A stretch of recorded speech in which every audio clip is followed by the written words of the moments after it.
is Emma. Welcome to my channel. I want to share with you today some more Montessori homemaking in the context of how I keep beauty and order in our home. Staying up to date on the cleaning and getting a little bit of organizing done is important in maintaining our prepared environment. So I'm going to share with you my bathroom cleaning routine, which is really simple. Hit that subscribe button if you think this is some content that you would enjoy. Give it a thumbs up if you like it. I will be making one new video each week on Montessori inspired homemaking with twins. So I have been working on getting to this place of maintaining our home rather than feeling the need to do complete overhauls of our spaces. One way I've done this is by lightening my mental load. And so I assign myself chores for each day of the week. And this helps me to feel both not guilty about maybe not getting to certain things. It also makes me a lot more efficient because when I know, for example, on this day it's Tuesday, so when 10 or 15 minutes seem like they might be free, I know already I need to get the bathroom cleaned. I don't have to think about what should I do. And then it helps me to also not feel guilty when I see that there's toothpaste all over the counter. I know I'll get to that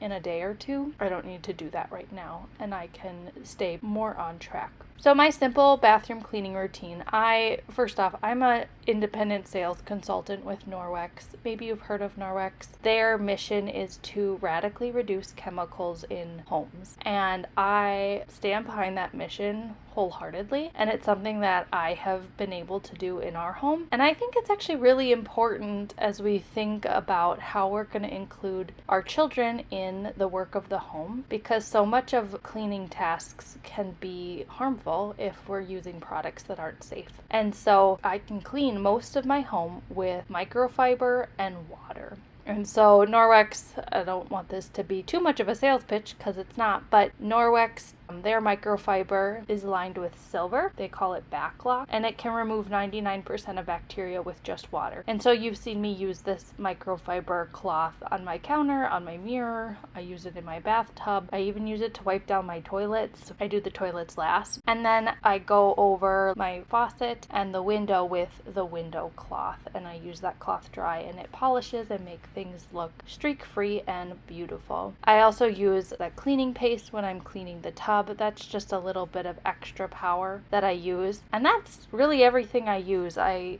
guess I have a toilet bowl cleaner. The Norwex bathroom cleaner, you can actually put it into the toilet bowl brush and it dispenses it directly from the brush, so I don't even have to hold a bottle to put the cleaner into the bowl. And I've really enjoyed using that. So those are the things that I use. I use water, a microfiber cloth, a window cloth, the cleaning paste, and my toilet bowl scrubber to clean my whole bathroom. I don't have any fumes. I don't have any toxins. I'm not inhaling particles from Windex to clean my mirrors. So it has been really a life changer in our home. And I feel really good about that, not using those different chemicals in our home. So I try to wipe down our bathrooms, mirrors, toilets, take out the garbage, put out new towels each week in our bathroom. And then about every other week, I try to get the shower cleaned and the tub. And then when I vacuum on Fridays, I'll do the floors. But I don't typically get around to like mopping the floors, maybe every few weeks. Quite honestly, it doesn't seem like it needs it more than that. So that's sufficient for right now. Now I get to do something that I absolutely love, which is organizing. And I probably do this every few months. Things just tend to get misplaced and out of order. So it's good to just put it all back where it goes. So one thing, as I'm going through this Montessori homemaking series with you, I keep coming back to the importance of having a place for everything and having everything in its place. This is a principle that I lived out in my classroom. And in the context of a classroom with 20, sometimes I had 30 children, in that classroom, this was really important because children in a Montessori environment need to know where things are so that they can be independent. And so when I have a place for the pencil sharpeners, that needs to stay the place for the pencil sharpeners so that they can find them independently and they don't have to ask me where they are.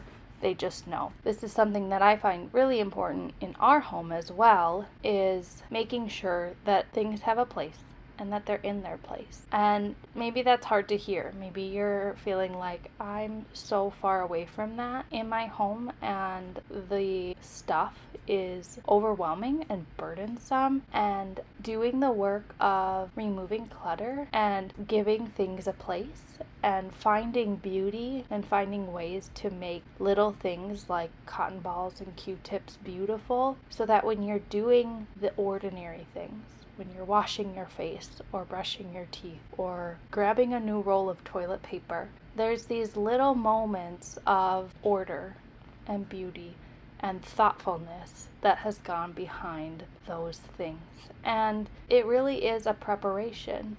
It is a preparation, it's a planning, it's an anticipation for what am I going to need. And quite honestly, for example, how often do we run out of toilet paper while we are currently using the restroom? And for me, having that small little basket right on the shelf behind me, I can just reach up, grab a new roll, and swap out the toilet paper roll right then and there. Keeping these things that get used frequently accessible, but also beautiful. Now, maybe it's just me, but I don't like grabbing Q-tips from the box of Q-tips. I would rather grab them from a lovely little glass jar, and I also have satisfaction by filling that little glass jar. In my classroom, it was a running joke about me wanting to be the one to sharpen the pencils, because that was a satisfying and enjoyable task for me to do. So when I'm thinking through organizing my bathroom, I kind of categorize things in a few ways. Thinking about the things that I use every day, maybe multiple times a day, that I need quick access to, and I need it to be like super easy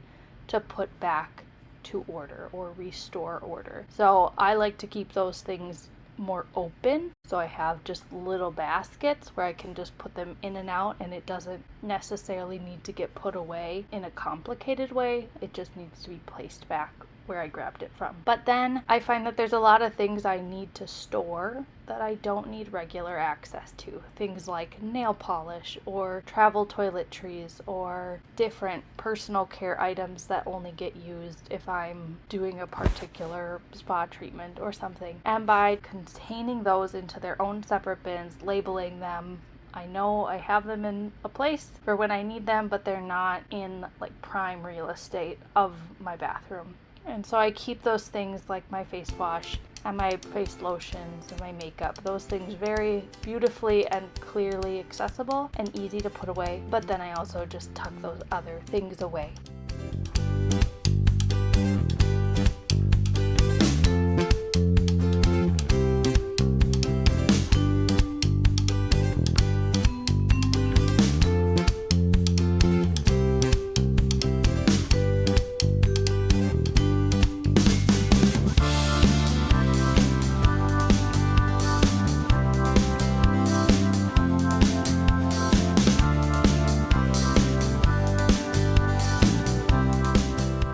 Thank you for joining me as I got some cleaning and organizing. I hope it inspires you on your own journey in your home to find little ways to make things beautiful and purposeful. Feel free to go check me out over on Instagram at themontessoritwinmama, or check out my blog. I'll also link all of my bathroom cleaning products in the description box below. Thanks for watching and have a great day.